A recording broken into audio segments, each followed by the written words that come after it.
An entire civilization once thrived in complete darkness. We are going deep into the earth to explore the massive underground city of Derinkuyu, a place that redefines what ancient societies were capable of. By the end, you will understand how a hidden metropolis for 20,000 people operated in secret for centuries, who were the architects that carved this from solid rock, and what terrifying threat forced a community to abandon the sun. This journey reveals a masterpiece of survival built with nothing but simple tools and profound cooperation. What does it take for a society to choose a life buried alive? The earth beneath Cappadocia holds a secret, a soft and forgiving stone that whispered to ancient builders of possibility. This material, known as tuff, is the canvas upon which the entire underground city was painted. Formed from layers of volcanic ash that settled and solidified over millennia, tuff possesses a remarkable duality. It is solid enough to stand for centuries, creating vast, stable chambers, yet it yields willingly to the persistent tap of a chisel. This was not a project requiring iron or steel, technologies that arrived much later.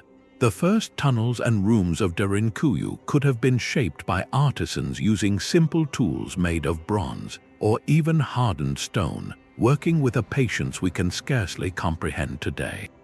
They weren't fighting the geology, they were collaborating with it, reading the rock's natural seams and weaknesses to guide their hammers.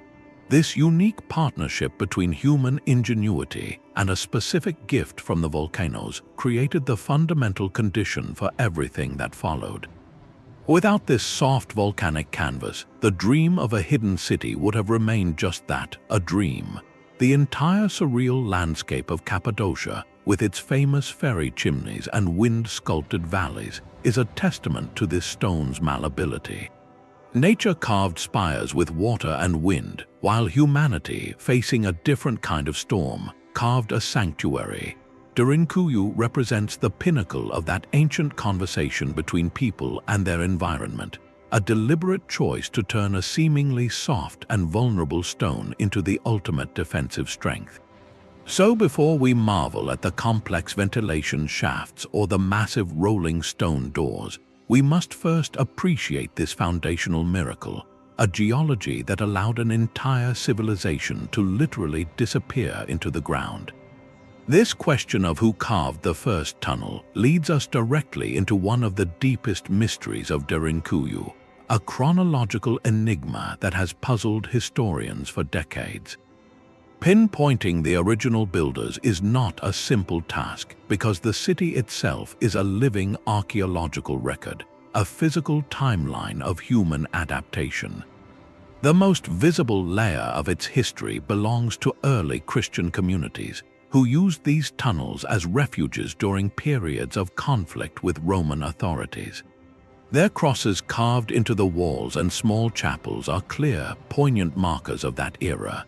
But to attribute the entire city's creation to them would be like crediting a family who moves into an abandoned castle with having built its foundation stones. The scale and the initial foundational engineering speak of a much older vision. Many leading archaeologists point to the Phrygians, a powerful and sophisticated Indo-European civilization that flourished in this region around the 8th century before the Common Era. The Phrygians were master metalworkers and builders, known for monumental structures above ground. Their societal organization and technical knowledge make them strong candidates for having conceived the first major excavations, turning a few sheltering caves into the blueprint for a subterranean metropolis. Yet, even this compelling theory may not reach the true beginning. Local legends and a handful of scholarly voices suggest an origin story that stretches back into the mists of the Bronze Age, possibly to the Hittites, an empire famed for its fortifications and secretive rituals. What we are left with is not a single answer, but a profound realization. Derinkuyu was never truly finished by one group of people. It was a continuous project of survival, expanded, renovated, and repurposed by every generation that sought its protection. The Phrygian might have carved the great halls, the Persian may have added a new well, the Byzantine Christian deepened the chapels, and the medieval resident repaired the door. This layering of history, one civilization literally building upon the work of the last in the dark, makes Derinkuyu not just a city, but a testament to a shared human impulse across millennia, the need to find safety together when the world above grows hostile. The true genius of Derinkuyu reveals itself not in its grand halls, but in its choke points. To understand this city, you must think like its architects, for whom every corridor and doorway was a calculated element of a defensive masterpiece. The journey underground began with a secret. Hundreds of entrances pierced the surface, but you would never spot them from a distance. Each was a masterclass in camouflage, concealed within the ordinary stone walls of a family's courtyard or disguised as a dry well, blending seamlessly into the landscape of Cappadocia. An invading force would see only a quiet village, completely unaware that beneath their feet an entire population was holding its breath. This initial layer of deception was just the first move in a strategic game. Once inside, any potential threat faced an immediate and formidable obstacle: the great stone doors. These were not simple gates, but immense circular millstones carved from solid rock, each weighing as much as a small car. Positioned at key junctions in the main passageways, they could be rolled into place from the inside by just one or two people, slotting into a carved groove in the floor and sealing the tunnel with the crushing finality of a bank vault. A single half-ton door became an impassable wall, dividing the secure depths from the compromised upper levels, but the architects did not stop at brute force. They understood the psychology of an attacker. The corridors leading to these vital doors were deliberately designed to be narrow and to twist at sharp, unexpected angles. This served a devastatingly simple purpose. It forced any group trying to enter into a single, vulnerable file, stripping them of their numerical advantage and making them easy targets for defenders waiting just around a dark corner. Every step deeper into Derinkuyu was a step into a controlled defensive funnel. This was not a panicked burrow into the earth. It was a meticulously planned fortress, a subterranean castle where geography itself was the primary weapon. The message to any outsider was clear: you may find our door, but you will never get past it. Yet even with impenetrable doors, a sealed tomb is no refuge. The architects of Derinkuyu faced a more insidious enemy than any invading army: the silent, creeping threat of stale air. For a city of 20,000 to survive for months in total darkness, it needed to breathe. This is where their engineering genius truly shines, in the creation of an invisible lifeline, a network of over 50 ventilation shafts that transformed a buried fortress into a living habitat. These were not simple holes in the ceiling. They were masterpieces of passive engineering, some plunging over 180 feet straight down through solid rock. Their primary function was breathtakingly simple yet vital. They connected the deepest chambers to the surface world, but not in any obvious way. The openings were disguised among the rocky landscape, ensuring fresh, cool air could be drawn down into the depths while warm, spent air was pushed up and out, all through the natural process of convection. Think of a chimney in a home, but on the scale of an entire mountain. This constant, gentle circulation prevented the atmosphere from becoming toxic. It cleared smoke from cooking fires, and it maintained a bearable temperature and humidity level. But the engineers designed for redundancy. Many of these same shafts continued their plunge past the living quarters, reaching all the way down to the natural water table. This dual purpose is a stroke of profound foresight. A single shaft could therefore act as both a lung for the city and a secure internal well. While enemies above might control all the surface water sources, the community below had its own private, protected supply, delivered through the very same infrastructure that kept the air fresh. This system reveals a level of empirical understanding that feels remarkably modern. Without formal textbooks on fluid dynamics, these ancient builders observed and harnessed the principles of air pressure and thermal currents. They created a life support system so effective and so discreet that it operated for centuries, utterly unseen. The rolling stone doors guaranteed physical security, but these hidden shafts guaranteed biological survival. They turned a potential stone coffin into a sustainable ark, proving that the greatest threat to a hidden civilization is not discovery, but the air it forgets to provide for itself. This vertical organization reveals a society that planned for a normal life, not just a panicked retreat.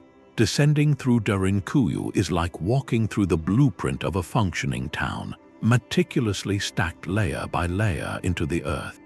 The city plunges approximately 200 feet down, through at least 8 distinct and excavated levels, with whispers from ground-penetrating radar suggesting even more undiscovered floors below. This was not a single cavernous hole, but a multi-story complex, a true inverted skyscraper of the ancient world. The logic behind this vertical zoning is a masterclass in practical urban planning. Immediately inside the secret entrances, on the upper levels, you would find the stables. This placement was deliberate genius. Livestock were vital for milk, wool, and as a food source during a long siege, but they also created waste and odor. By keeping the animals near the fresh air of the entrance, the community could manage sanitation and prevent smells from permeating the entire city. Just beyond the stables began the spaces for daily human life, communal kitchens with ventilation shafts to carry smoke upward, living quarters carved into the soft rock, and surprisingly, places of worship. The presence of churches, even on these upper floors, speaks volumes. This was a community that intended to maintain its identity, its rituals, and its social cohesion, regardless of how long they were forced to stay below. As the spiral staircases led you deeper, the environment shifted. The middle levels housed more specialized and quieter civic functions, areas for producing and storing the essentials of a prolonged isolation. Here you would find wine and oil presses, turning the harvests from the surface into storable provisions. Cellars lined with storage jars, schools for children, and even a dedicated missionary school have been identified, indicating that education and the passing of knowledge were priorities, even in hiding. Finally, in the deepest, most secure reaches of the city lay its sacred and practical heart, a cruciform church, its shape carved in solemn silence far from the world above, offered spiritual solace. Adjacent to it were the massive, bell-shaped storage silos, capable of holding enough grain to feed thousands for months, and tapping directly into the same water table reached by the ventilation shafts were the secure wells, the final, non-negotiable requirement for survival. This careful zoning, from noisy stables at the top to silent sanctuaries at the bottom, created a structured, predictable environment. It transformed a desperate hideout into a habitable world, proving that the greatest act of defiance against a threat is not just to survive, but to insist on living with order, purpose, and community. The true measure of Derinkuyu's success is found not in its stones, but in the life they contained. For the 20,000 people who retreated into its depths, this was not a temporary cave, it was a transplanted hometown. Stepping away from the grand engineering, we find the intimate spaces where society refused to be extinguished. Families did not live in isolated, dark holes. Their homes were small, interconnected rooms clustered around shared, open courtyards carved right into the rock. These central plazas, though underground, served the same vital purpose as a village square, a place for conversation, for children to play under the glow of oil lamps, for neighbors to share news and maintain the invisible threads of community. The constant background hum of life would have come from the communal kitchens, where carved stone hearths, always positioned beneath a ventilation shaft, allowed for cooking without suffocating the inhabitants. The smell of baking bread and simmering stews would have traveled through the corridors, a powerful, everyday signal of normalcy. This commitment to a full life extended far beyond basic sustenance. Archaeologists have identified dedicated chambers for winemaking and olive oil production, complete with pressing beds and collection basins. This tells a profound story. These people were not just storing emergency rations, they were processing harvests, engaging in the seasonal rhythms of their culture, and preserving the very crafts that defined their economy and identity above ground. They brought their livelihoods with them. Perhaps most telling is the spiritual resilience etched into the rock itself. Multiple churches, some simple and some surprisingly elaborate, are scattered throughout the levels. These are not afterthoughts, they feature carefully carved altars, baptismal fonts for welcoming new members into the community, and niches in the walls that once held icons or candles. In these silent spaces, lit by flickering light, rituals were maintained, hymns were sung in whispers, and a sense of shared faith provided a different kind of sustenance. What emerges from these details is a powerful counter-narrative to the idea of a people merely hiding in terror. Derinkuyu reveals a community making a conscious, collective choice. In the face of threats that could erase them from the surface world, they chose to meticulously rebuild their world below. They replicated the social blueprint of their village, ensuring that even in prolonged darkness, children were educated, trades were practiced, festivals could be observed, and spiritual life continued. This was resilience redefined. It was the stubborn, daily act of living fully, of insisting that their culture, their traditions, and their bonds to one another were worth preserving, even if it had to be done 100 feet beneath the feet of their enemies. The city provided the physical shelter, but the people filled it with the unbreakable architecture of community. But a sealed ark must have a source of life, and for Derinkuyu, that source was water.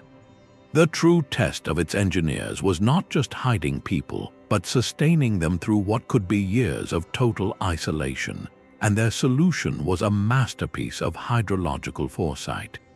The deep ventilation shafts we discussed earlier served a brilliant dual purpose. By plunging all the way to the natural water table, they transformed from simple air ducts into secure internal wells. This was their ultimate insurance policy. Even if an enemy army camped above them for months, controlling every spring, river, and cistern on the surface, the community below retained a private, protected water supply. The act of drawing a bucket of water became a silent act of defiance, a reminder that their survival was independent of the world above. Yet, bringing water into a sealed stone environment creates its own dangers, namely flooding and unbearable humidity. Here, the builders displayed an intimate understanding of their environment. They carved shallow, deliberate channels into the floors of corridors and rooms, a subtle network of gutters invisible to the casual eye. These channels had one job: to capture any seepage from the walls or any rainwater that might trickle down from disguised surface openings, and to guide it steadily toward carved collection basins. This prevented puddles from forming, kept walkways dry, and turned a potential nuisance into a supplementary resource. Furthermore, the very stone of the city, the soft volcanic tuff, acted as a natural humidity regulator. Its porous nature could absorb excess moisture from the air, helping to prevent that clammy, stagnant feeling that would otherwise make long-term habitation miserable. This created a self-contained miniature water cycle where every drop was observed, managed, and utilized. The commitment to long-term survival is etched into every storage jar found in the city's depths. Rows of massive clay vessels, some taller than a person, were nestled into specially carved niches. These were not for water, but for the other essentials of life: grain to make bread, olives for oil, and grapes for wine. Each jar represents a harvest, a season of labor from the surface world, carefully preserved and brought into the deep. Together, the secure wells, the managed moisture, and these stocked silos formed a complete life support system. Derinkuyu was not just a hiding place, it was a hibernating ecosystem, a community that could literally close its stone eyelids on the world and sustain its own heartbeat, its own breath, and its own thirst for years on end. The ultimate goal was not merely to wait out a storm, but to emerge from it generation after generation, with their culture and their people intact. But the story of this hidden world does not end at Derinkuyu's great stone doors. To see its true scale, we must pull back the lens. Derinkuyu is the crown jewel of a vast, secret network, a subterranean constellation scattered across the Cappadocian landscape. Over 200 underground settlements have been identified, each a variation on a theme of survival, and together they reveal a regional civilization that chose to build its safest streets in the dark. Just 5 miles to the north lies Cappadocia, another massive city carved into the same soft rock. While often mentioned in the same breath as Derinkuyu, a closer look reveals a fascinating difference in architectural philosophy.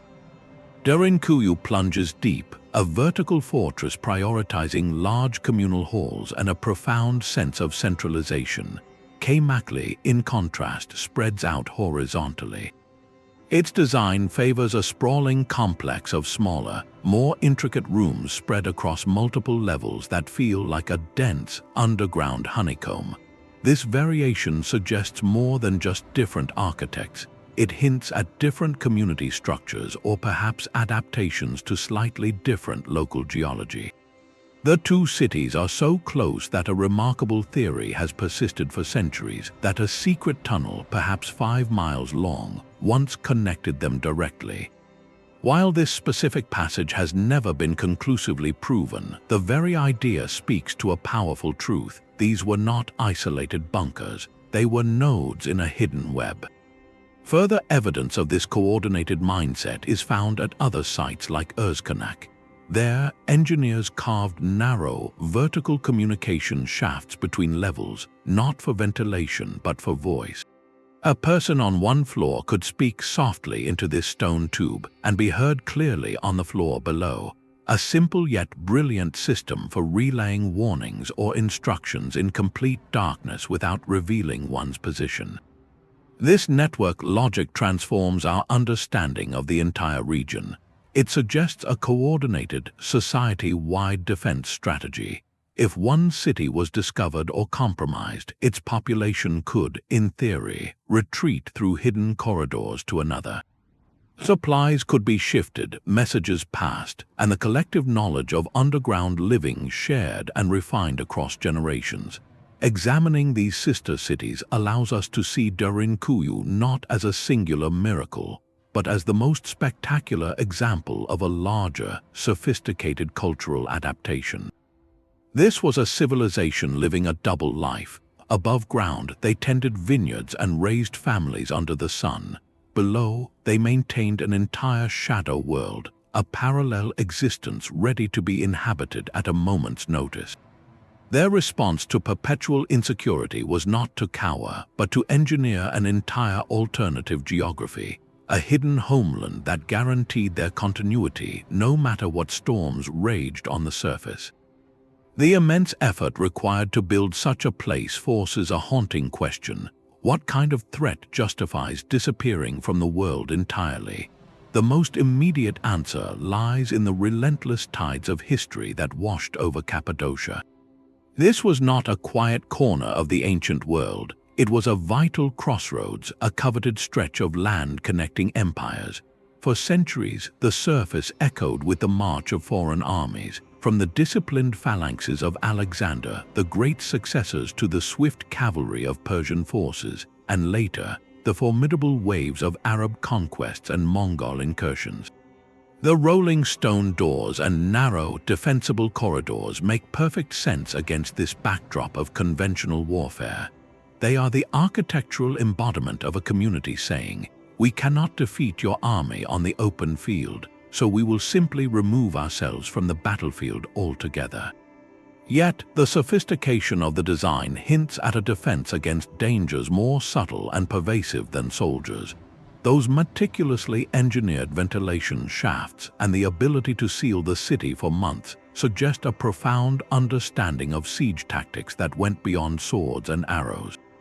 A besieging army's classic strategy was to poison wells or fling diseased carcasses over walls. Derinkuyu's internal water supply and filtered air were direct counters to these horrific tactics. The city was prepared not just for men with weapons, but for the biological and psychological warfare of its time, for smoke intended to suffocate, or for the spread of illness used as a weapon. This leads some scholars to look beyond the clash of armies. The sealed environment would have offered refuge during periods of devastating epidemic, a place where a community could isolate itself from a plague sweeping the region. Others point to the climate record, which shows periods of extreme volatility, where years of drought or sudden cooling could collapse agriculture and spark desperate conflicts over resources. In such times, a hidden, stocked city was a guarantee of continuity, and we cannot overlook the deep spiritual dimension. For early Christian communities, periods of intense persecution made these tunnels sacred shelters, places where their faith could be practiced in secret, safe from the authorities of the day. The truth is, no single theory fully captures the city's story. Its purpose likely evolved with each generation that called it home. What began as a Phrygian stronghold against one enemy may have become a Byzantine haven from a different kind of storm. This adaptability is the key to understanding Derinkuyu's legacy. It was not built for one specific catastrophe, but for the very concept of catastrophe itself. It was a multi-generational insurance policy carved in stone, a collective vow that no matter what unpredictable tide of violence, illness, or upheaval broke upon the surface, there would always be a place below where the community and everything it held dear could endure. The soft rock of Cappadocia, shaped by so many hands, began to hold prayers. While the foundations of Derinkuyu were ancient, its most resonant chapter began when a new faith sought refuge in its shadows. From roughly the 4th to the 11th centuries, as the Byzantine Christian communities of the region navigated periods of intense pressure, these tunnels offered something more than safety. They offered sanctuary. This was not just a hiding place, it was a sacred space meticulously carved to preserve an entire way of life under threat. The evidence is etched into the walls themselves. In the deep, silent levels, far from any surface light, you can find fully formed churches. These are not crude alcoves, but sophisticated architectural feats, complete with vaulted arches, carved columns, and rounded apses centered on stone altars. The builders replicated the forms of their surface world basilicas here in the perpetual dark, a profound act of spiritual defiance. Inscriptions in Greek, the liturgical language of the Byzantine Empire, name saints and offer blessings, marking these chambers as consecrated ground.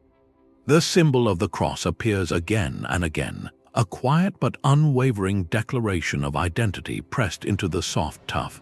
For these communities, Derinkuyu became a living monastery, a complete religious ecosystem. Missionary schools were established in its depths, where the tenets of the faith could be taught to new converts and to children, ensuring the continuity of their beliefs regardless of the conflicts above. Liturgies could be performed without fear of interruption, the chants and hymns echoing through stone corridors that no outsider could penetrate. This transformation is key to understanding the city's emotional legacy. It ceased to be merely a defensive fortress and became a hidden cathedral. Its purpose expanded from protecting physical bodies to safeguarding souls, culture, and a collective identity that was determined to survive. The very act of gathering to worship in a beautifully carved church, hundreds of feet underground, was a powerful statement. We are not merely surviving down here, we are living fully, and our faith is the cornerstone of that life. This Christian layer did not erase the older history of Derinkuyu, it deepened it, adding a rich spiritual dimension to the engineering marvel. The city became an ark for tradition, proving that the strongest refuge is one that protects not just the community's food and water, but its very reason for being a community at all. The silence surrounding Derinkuyu's creation is as profound as the city itself. To carve a metropolis in secret required a discipline that extended far beyond the initial swing of a hammer. This was not a project announced with ceremony or recorded for glory. It was a silent, generational covenant between a people and the earth. Construction almost certainly unfolded during windows of relative peace, a slow, steady investment in a future no one hoped to use. Teams of workers would have operated from the inside out, beginning at a hidden entrance and expanding the labyrinth deeper, ensuring the growing city remained concealed at every stage. The mountain of rubble produced by this excavation posed a critical logistical puzzle. Carting endless loads of stone to the surface would have broadcast their activities for miles.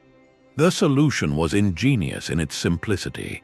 Tons of crushed tuff were likely dispersed into hidden ravines, blended into existing rockfalls, or repurposed as fill for new surface constructions, camouflaging the evidence of their colossal undertaking. Maintaining this hidden world was a continuous, silent duty. The ventilation shafts, the lifelines of the city, required constant vigilance. Teams would have been tasked with clearing debris, ensuring the narrow channels to the surface remained open to the cool, clean air. The internal wells needed monitoring for water quality and level, while the miles of corridors and ceilings required regular inspection for stability.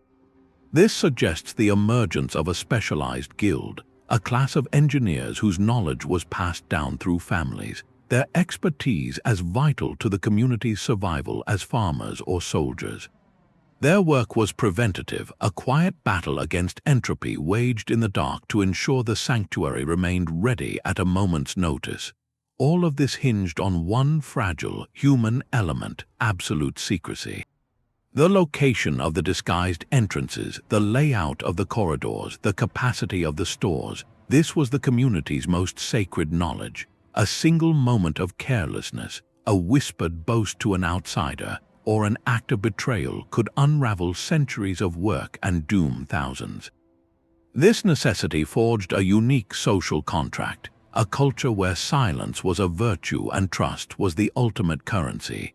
It required every individual, from the oldest elder to the youngest child, to understand that their personal safety was inextricably linked to the discretion of their neighbor. This collective pact explains a poignant absence within the city's walls. You will find no grand plaques, no triumphant inscriptions celebrating the architect who designed the Great Hall or the engineer who perfected the air shaft. Their legacy is not carved in boastful text, but in the empty space itself, in the vast, breathable darkness that kept generations safe. Their fame was traded for the security of their descendants, a choice that speaks louder than any monument. For centuries, the great stone doors remained closed, and the city slept. The slow, quiet abandonment of Derinkuyu was not a dramatic event, but a gentle fading, a sign that the world above had finally changed. After the 11th century, a fragile but lasting stability settled over Cappadocia under Byzantine and later Seljuk Turkish rule. The constant, existential threats that had made the underground city a necessity began to recede. Generations grew up who had never needed to flee into the dark. The intricate knowledge of the entrance locations and the maintenance of the ventilation shafts slowly slipped from living memory, becoming stories told by elders, then legends, then forgotten whispers altogether. The passages filled with a profound silence, broken only by the slow trickle of dust and the occasional shift of stone. Above, life continued. New houses were built, their foundations resting unknowingly atop the hollow mountain. Vineyards spread across the volcanic soil, their roots reaching down toward the empty chapels and silent storerooms below. Derinkuyu became a ghost, not of people, but of purpose, patiently waiting in the absolute dark. Its return to the world of light happened not through a scholar's research or a planned expedition, but through a single, stunning accident. In 1963, a resident of the modern town above was renovating his modest home. As he worked to enlarge a basement room, a section of the wall gave way, not into earth but into empty space. Behind the plaster and stone was a mysterious chamber, and beyond that chamber, a dark passage leading down into impossible depths. That curious homeowner, wielding nothing more than a hammer, had unknowingly knocked on the front door of a lost civilization. Word of the discovery spread quickly, drawing the attention of archaeologists. What began as an investigation of a curious hole in a basement soon unfolded into one of the 20th century's most breathtaking archaeological revelations. Teams began the careful, methodical work of clearing centuries of accumulated debris, mapping corridors, and slowly revealing the staggering scale of the complex. Each new level uncovered was a page turned in a forgotten history book. The rolling stone doors were found still in their grooves, the churches with their carved crosses still waiting in the dark, the massive storage silos standing empty. This accidental portal in a humble basement had opened a direct channel to another age, transforming a local mystery into a national treasure and, eventually, a wonder for the entire world. Today, visitors can walk those same corridors, feeling the cool, still air and touching the walls shaped by ancient hands, a direct connection to a community that chose to vanish in order to survive. Derinkuyu's silent stones whisper a secret about progress itself. To stand in its vast halls is to witness a masterpiece of engineering, yet not a single tool used in its creation would be unfamiliar to a stoneworker from 1,000 years before its time. This city is a profound testament to pre-industrial genius, a monumental rebuke to the notion that advanced achievement requires complex machinery. The builders had at their disposal the most fundamental toolkit imaginable: chisels of bronze or hardened stone, wooden mallets, pickaxes with stone or simple metal heads, and perhaps ropes and wooden levers for moving larger slabs. With these, they engaged in a conversation with the mountain, listening to the rock's grain and patiently persuading it to open into rooms, staircases, and corridors. The true technology was not in their hands but in their collective mind. They possessed a deep, intuitive understanding of structural principles that we now codify with physics and mathematics. Look up at the ceilings in the larger chambers. You will not see flat, precarious slabs. Instead, the builders carved the rock into rounded arches and left behind robust, natural pillars of untouched stone, strategically positioned to bear the immense weight of the earth above. They were thinking like architects, distributing load and preventing collapse across centuries, all through careful observation and applied experience. This empirical knowledge extended to the invisible systems that kept the city alive. The precise alignment of the ventilation shafts was no accident. It demonstrates a working grasp of convection, of how warm air rises and cool air falls, creating a passive circulation system that functioned without a single fan or motor. The shallow water channels cut into the floors reveal an understanding of hydrology, of how to guide moisture and prevent flooding through gravity alone. Every aspect of Derinkuyu was a physics problem solved with stone and patience. This project was powered by a different kind of engine, one fueled by collective human intelligence, meticulous multi-generational planning, and an unwavering communal will. It forces us to expand our definition of what advanced truly means. We often equate advancement with gadgetry, with the invention of the next machine. But Derinkuyu presents a different model, where advancement is measured in foresight, in sustainability, and in the profound ability of a community to organize itself around a single, monumental goal that outlasts any individual lifetime. Their blueprint was not on parchment, but in shared tradition. Their calculations were made not with numbers, but with the accumulated wisdom of watching how air, water, and stone behave. In the cool, still dark of the city, you are not standing in a primitive hole. You are standing inside the mind of an ancient engineer, a mind that saw stability in a curved line and life in a straight shaft, and carved both into eternity with nothing but a hammer and a dream. The scale of Derinkuyu was so immense it seemed to defy ordinary history. Where the archaeologist's trowels stop, the voice of the storyteller begins, wrapping the city in a rich tapestry of folklore that offers a different kind of truth. For the people who lived above these hallowed grounds for generations, the sheer impossibility of the place demanded an explanation that went beyond chisels and patience. Local legends do not speak of the Phrygians or the Byzantines. Instead, they whisper of beings from a forgotten age, a race of giants who carved the chambers with their bare hands, or of a lost civilization possessing knowledge far beyond our own, a people who retreated into the earth as their world ended. One of the most captivating tales claims the entire city was built in a single, miraculous night, not by human labor, but by divine or supernatural intervention, a sanctuary conjured from the rock to protect the faithful in their hour of greatest need. This idea of supernatural speed speaks directly to the awe the site inspires. To look at the miles of corridors and think of them being shaped over centuries is one thing, but to imagine them appearing in the darkness between sunset and dawn, that is the stuff of myth, a testament to how the finished product felt utterly superhuman to those who later discovered it. Another persistent thread in the folklore connects directly to the early Christian history of the site. Stories circulated for centuries that the tunnels were excavated by the first Christians of the region, acting not out of immediate fear, but in obedience to prophetic visions. They were said to have been guided by dreams and signs, instructed to prepare this subterranean ark for a coming period of tribulation or even the end times themselves. This narrative transforms the city from a reactive shelter into a divinely ordained project, a planned refuge for the righteous, built in anticipation of a cataclysm foretold. To dismiss these stories as mere fiction is to miss their profound cultural function. They are not lies, but a form of encoded memory. When a community cannot fully explain the magnitude of what surrounds them, they build a story to hold the wonder.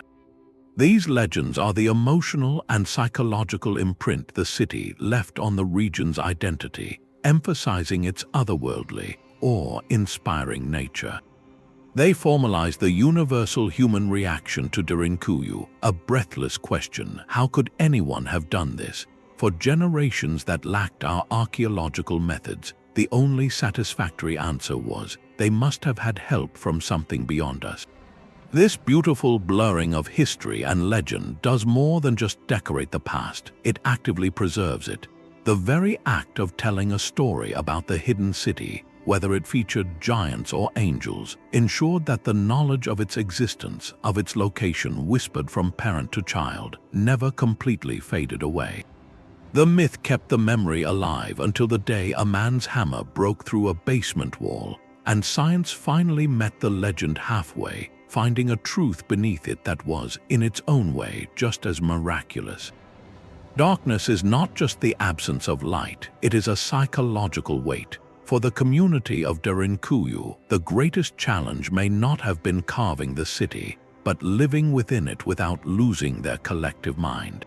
The physical design we have marveled at, the churches, the communal courtyards, the organized levels, were all part of a second, invisible engineering project, the construction of mental fortitude. To choose a life without sun, without horizon, for months or even years on end, required a social contract built on something stronger than stone, shared purpose. Imagine the strain of that first descent, the rolling door sealing with a final thud behind you. The world you knew is gone, replaced by a labyrinth lit only by flickering oil lamps that cast long, dancing shadows. In such an environment, idleness is the enemy, and despair is a contagion more dangerous than any invader. This is why the city's blueprint reads like a manual for psychological preservation. The daily rhythms of surface life were meticulously replicated below. There were tasks for everyone, from the engineers monitoring the air shafts to the children learning lessons in the carved-out schools. This wasn't just busy work, it was a critical strategy to provide structure, a sense of normalcy and forward momentum in a world that could otherwise feel timeless and trapped. The communal kitchens and shared courtyards served as vital social hubs, places for conversation, for sharing news, for the simple, affirming act of seeing another human face in the warm light. These interactions were the glue that held morale together, reinforcing that they were not individuals in a whole, but a community in a shared home. At the heart of this mental architecture was faith.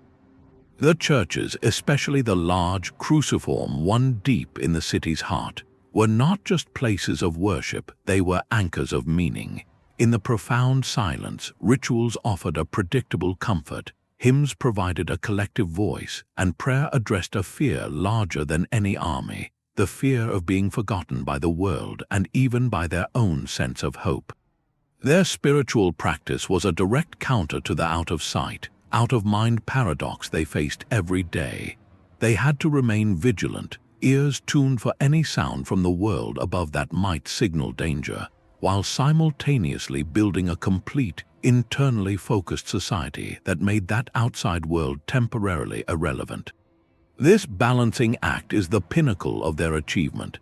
They mastered the psychology of the siege, understanding that a sustained defense requires not just stocked silos, but stocked spirits. The rolling stone door could keep enemies out, but only shared stories, maintained traditions, and unwavering mutual support could keep the darkness within from seeping into their souls.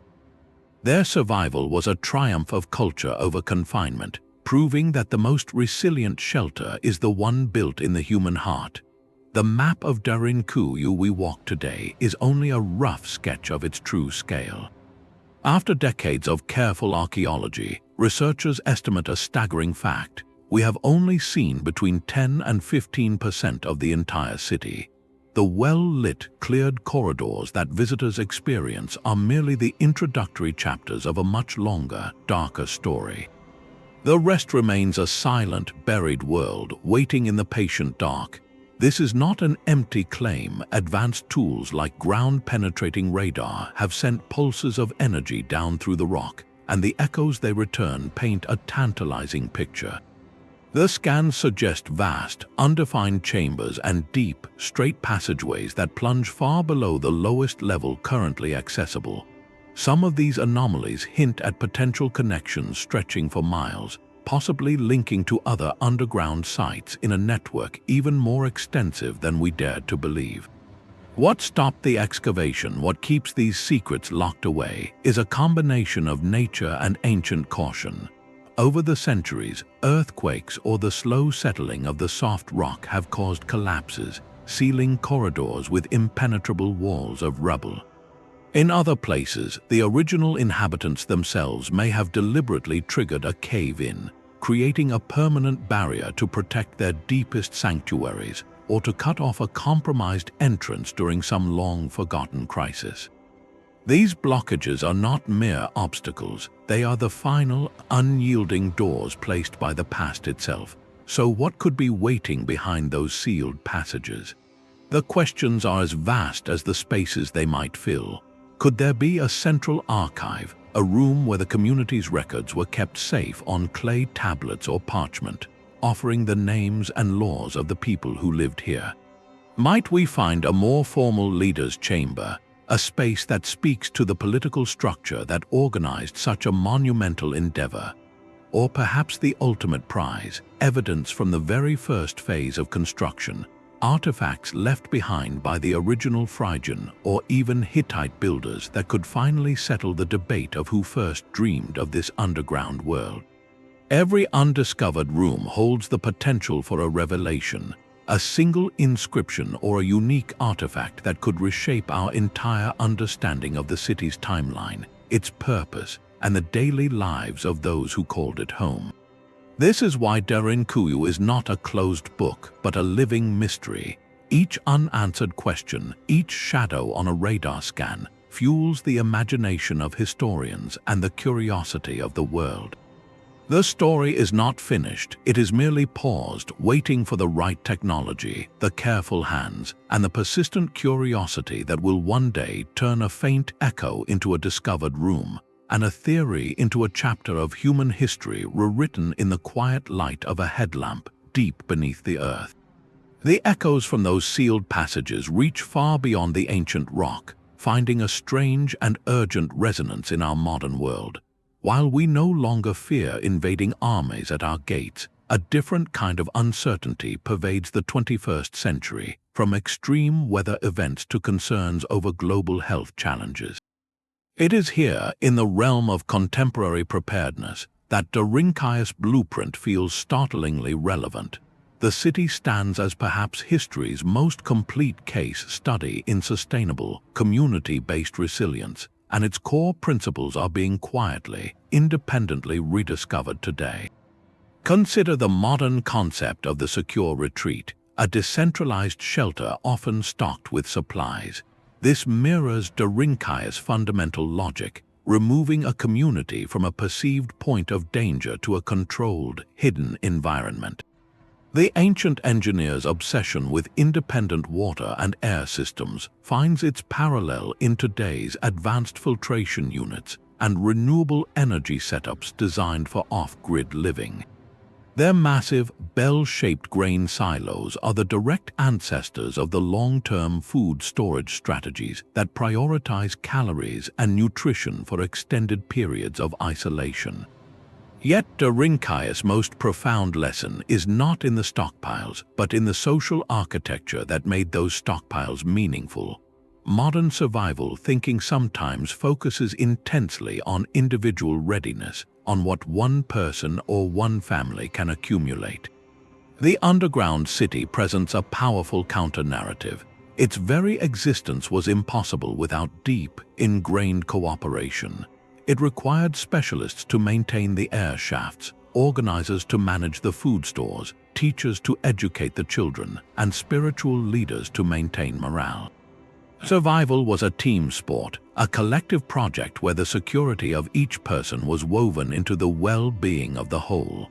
This is the city's enduring insight. Resilience is not just a technical problem of resources, it is a social problem of trust and shared purpose. In an age of complex global challenges, from environmental shifts to interconnected societal strains, Derinkuyu reminds us that the most robust systems are those designed for a community to endure together.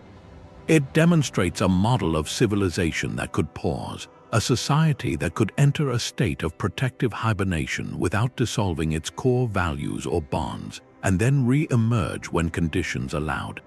This makes the silent city more than an archaeological wonder. It becomes a poignant symbol and a practical reference point.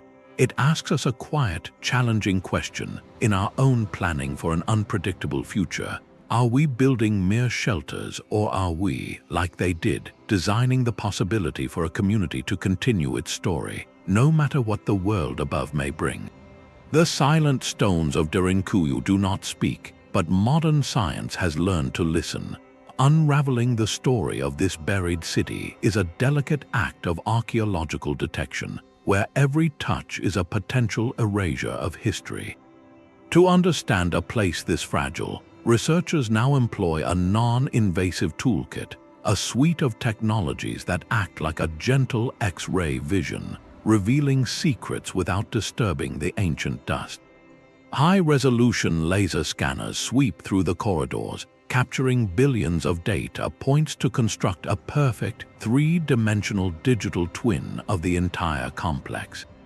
This virtual model allows scientists to measure, explore, and hypothesize from anywhere in the world, preserving the physical site exactly as they found it. But the story is not only in the shape of the rooms, it is in the very particles that fill them. Take the ventilation shafts, for example. By carefully analyzing the layered soot deposits on their walls, researchers can create a timeline. Thick, concentrated layers might indicate periods of prolonged occupation, when cooking fires burned constantly below, while cleaner stretches could mark decades when the city lay empty and silent. This turns a simple air duct into a historical ledger, its grime a record of when the community was home. The floor underfoot holds another archive. Archaeologists collect tiny soil samples and subject them to microscopic analysis, searching for residues invisible to the naked eye. The discovery of ancient pollen grains can reveal what crops were grown and stored, painting a picture of their diet and agricultural practices. Minute traces of lipids or phytoliths, tiny silica structures from plants, can tell us if a room was used for grinding grain, pressing olives, or storing wine. Each speck of dirt becomes a clue, transforming an empty chamber into a bustling kitchen or a stocked pantry. Some investigations even listen to the space itself. The emerging field of archaeoacoustics studies how sound behaves in these carved environments. By mapping how whispers or chants travel and resonate in the large halls or narrow tunnels, scientists can propose how the spaces were used. Did a certain chamber's acoustics make it ideal for communal announcements, where a leader's voice could carry clearly to a crowd? Does the reverberation in a deep church amplify a chant, creating an immersive spiritual atmosphere? This sonic fingerprint offers hints about the social and ceremonial life that once animated the stone. Each of these techniques is like a different colored filter placed over a lens, each revealing a unique aspect of the past. Thermal imaging might show subtle differences in wall density, hinting at later renovations or sealed doorways. Ground-penetrating radar, while limited here, can suggest the layout of deeper, inaccessible levels.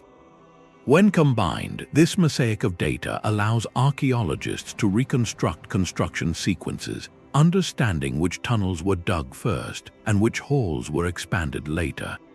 They can map patterns of occupancy, seeing how the community moved and utilized the space during different eras of its use.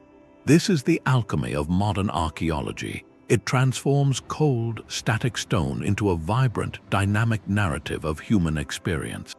It allows us to move beyond marveling at the engineering and begin to understand the rhythm of daily life, the smell of meals cooking, the sound of a gathering, and the resilient pulse of a community that chose the dark to preserve its light. That moment in 1963 did more than rediscover a city. It began its transformation into a global icon. The journey from a local legend and a hole in a basement to a recognized treasure of all humanity is a story of cultural recognition on the grandest scale. This process reached its formal pinnacle in 1985, when Derinkuyu, as a central part of the Gurim National Park and the rock sites of Cappadocia, was inscribed on the UNESCO World Heritage List. That designation, stating the site held outstanding universal value, was a profound declaration. It told the world that this was not merely a Turkish historical site, but a landmark belonging to the shared heritage of humankind. This official recognition acted like a key, unlocking international attention, dedicated conservation funding, and a sustained wave of scholarly focus that continues to this day.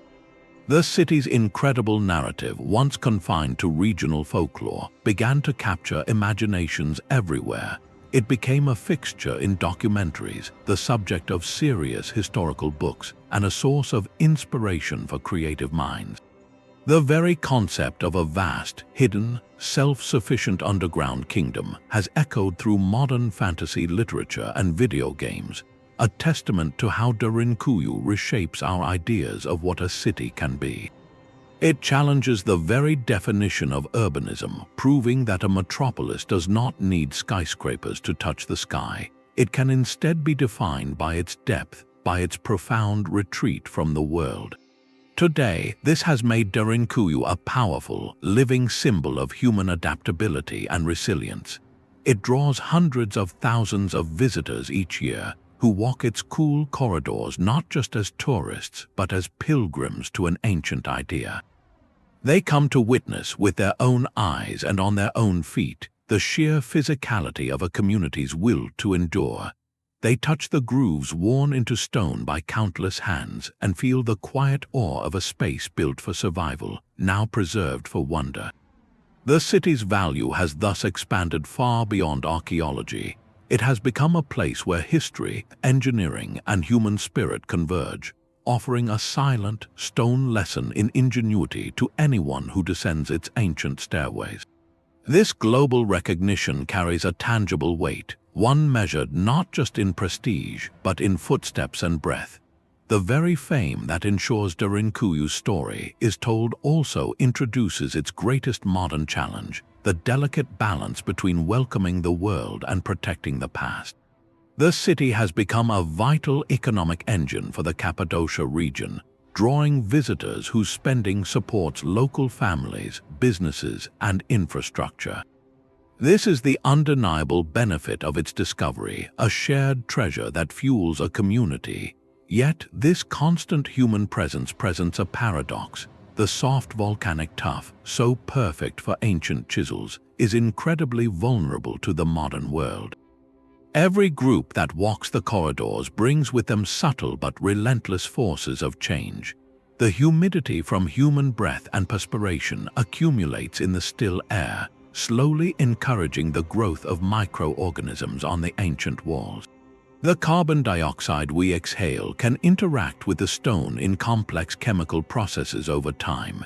Even the gentle touch of thousands of hands along a wall, or the vibration from countless footsteps on the staircases, contributes to a gradual, imperceptible erosion. The carvings that have survived for millennia now face a new, diffuse kind of siege. The task of conservation is therefore a continuous, silent campaign fought with science and meticulous planning.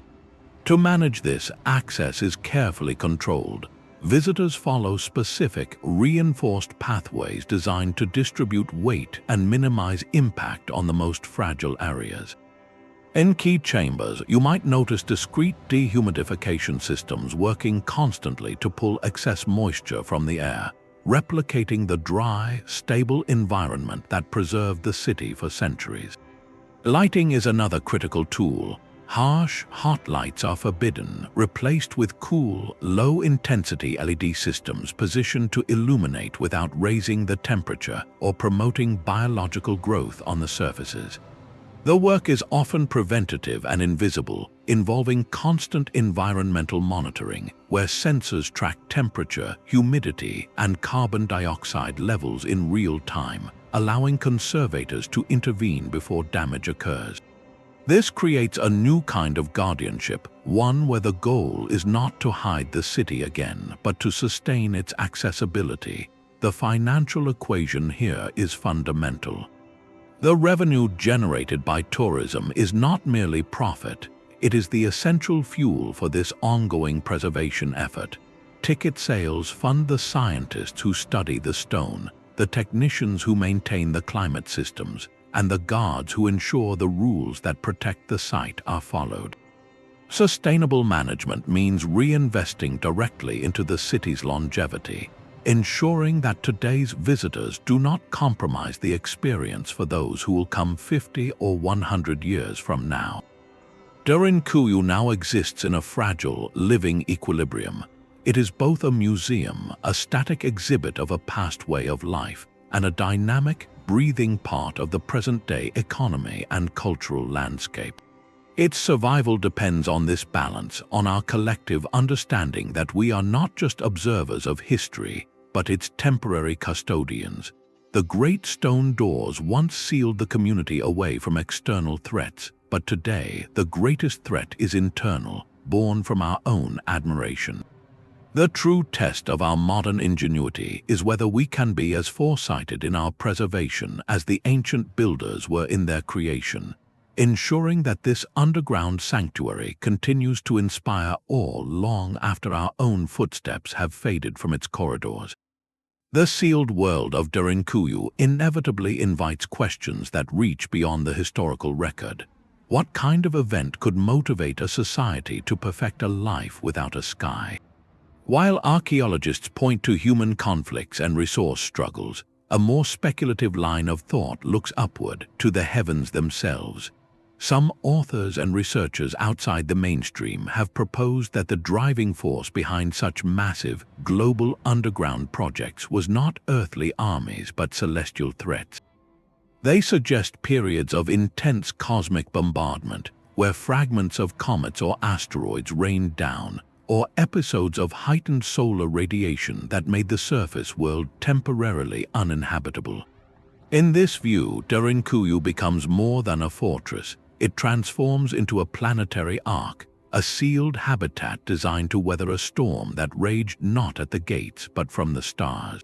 This idea, while captivating, finds little direct support in the material evidence uncovered at the site itself. No layer of unusual ash or glass, which might signal an impact event, has been identified in the strata directly associated with the city's primary construction phases. The artifacts speak of daily life, not of sudden global panic. Yet the power of this speculation lies not in its scientific rigor, but in its profound symbolic resonance. The very design of Derinkuyu, with its independent air and water, its massive food stores, and its ability to be sealed off completely, perfectly fits the archetype of a refuge from a sky-born catastrophe. It mirrors the universal human impulse, seen in flood myths and apocalypse stories across cultures, to build a vessel that can preserve life when the familiar world collapses. This speculative angle reveals less about the ancient builders and more about us, the modern observers. Derinkuyu acts as a vast stone canvas onto which we project our own contemporary anxieties. In an age aware of climate shifts, potential asteroid trajectories, and solar flares, the city becomes a hauntingly familiar blueprint. It embodies the ultimate preparedness fantasy, a community that saw a coming cataclysm on the horizon, whether literal or metaphorical, and acted with generations of foresight to ensure its continuity. The idea transforms the city from a reactive shelter into a proactive monument to survivalism, answering a deep, primal question: what would a truly resilient civilization look like, and how would it prepare for the unthinkable? While the cosmic threat theory may remain in the realm of compelling fiction, its enduring appeal highlights the expanded symbolic power of Derinkuyu. The city transcends its specific historical context to become a timeless symbol of human resilience in the face of existential uncertainty. It challenges us to consider what we, as a global community, are building today, not just to protect against the threats we know, but to safeguard our future against the vast, unknown possibilities of tomorrow. The silent city, in its deep, dark patience, holds up a mirror, asking us to reflect on the nature of the arcs we are constructing for our own time. The functional genius of Derinkuyu is undeniable, yet it is the city's unexpected beauty that often leaves the most lasting impression. This was not a crude bunker, but a space where necessity and artistry became one. The very act of carving, repeated for generations, refined the rock into something more than architecture. The walls of the larger halls and chapels do not show the jagged, haphazard marks of frantic digging.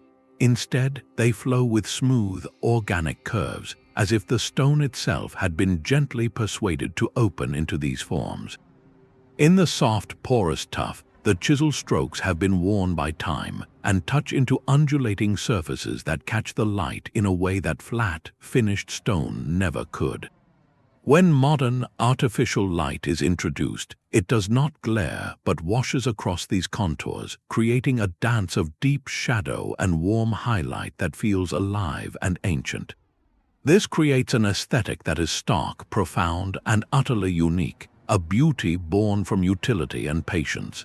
It is the beauty of the cave and the cathedral combined, where every surface tells the story of its making. This powerful atmosphere has made Derinkuyu a magnet not just for historians, but for artists and photographers from around the world. They are drawn not to document facts, but to capture feeling, the texture of the rock, the way a single beam of light defines a staircase descending into darkness, or the solemn geometry of a cross carved in a niche. Their work translates the physical space into an emotional experience, reminding us that this place communicates on a level deeper than words. For the visitor walking these passages, the effect is often deeply personal and introspective. The descent is a gradual shedding of the noise and haste of the surface world. The air grows still and cool. The only sounds are muffled footsteps and whispers that seem absorbed by the stone. In the chapels especially, a powerful silence takes hold, a silence so complete it has weight and presence. This experience is frequently described as humbling, even spiritual, akin to standing inside a mountain-sized cathedral or a monument built by the earth itself. It prompts quiet reflection on the lives lived here, on the fears that drove people into the dark, and on the profound resilience that allowed them to shape such grace from their fear. This artistic and spiritual dimension is the final, essential layer of Derinkuyu's story. It proves that the human spirit, when faced with the primal task of survival, does not abandon its need for meaning and beauty, it insists upon them.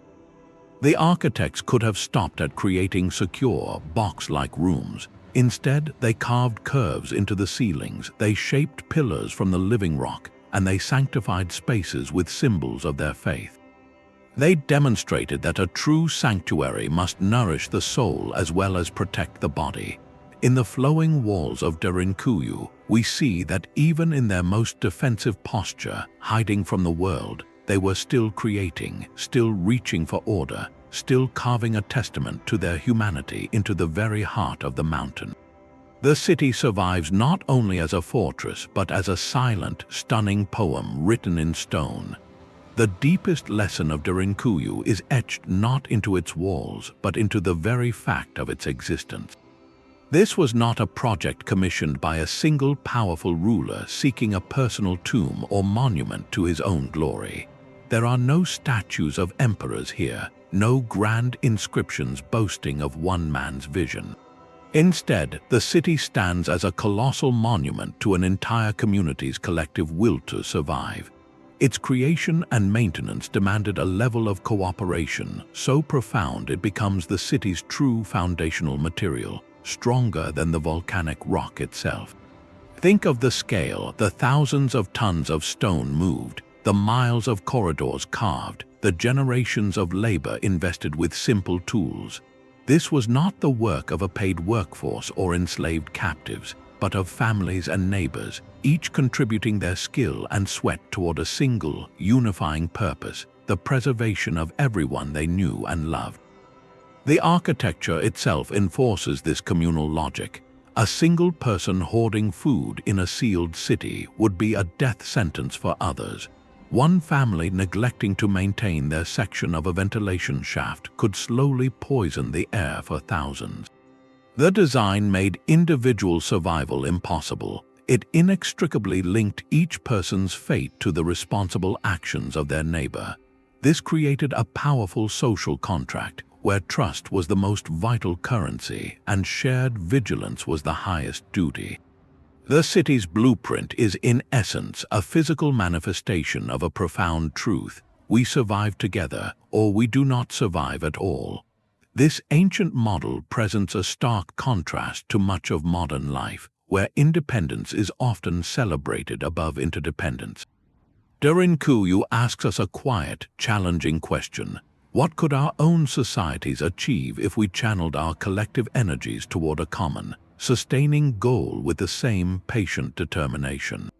Its silent halls remind us that humanity's most enduring monuments are rarely built for one, but by many, for the benefit of all who will come after. In its cool, dark stillness, the city offers a timeless lesson in unity, a masterclass in cooperation carved deep into the earth, waiting for any generation willing to listen. The final stone door may be closed, but the story of Derinkuyu is far from finished. What we understand today is merely a single chapter in a chronicle that continues to be written, not with chisels, but with the quiet hum of supercomputers and the meticulous focus of a laser beam. The next era of discovery here will be defined by a new kind of tool, one that allows us to see through solid rock without ever touching it. Imagine advanced three-dimensional imaging systems that can map the density and composition of the Earth, creating hyper-detailed renderings of those tantalizing, radar-hinted chambers still sealed behind ancient rubble. Artificial intelligence, trained on thousands of known archaeological sites, could analyze these digital models to identify subtle patterns in the stonework, suggesting the purpose of a room or highlighting a faded inscription invisible to the human eye. The most delicate work might one day be performed by slender, precise robotics, capable of navigating a collapsed corridor to retrieve a single artifact or take a micro-sample from a wall painting, all while a human operator watches from the surface.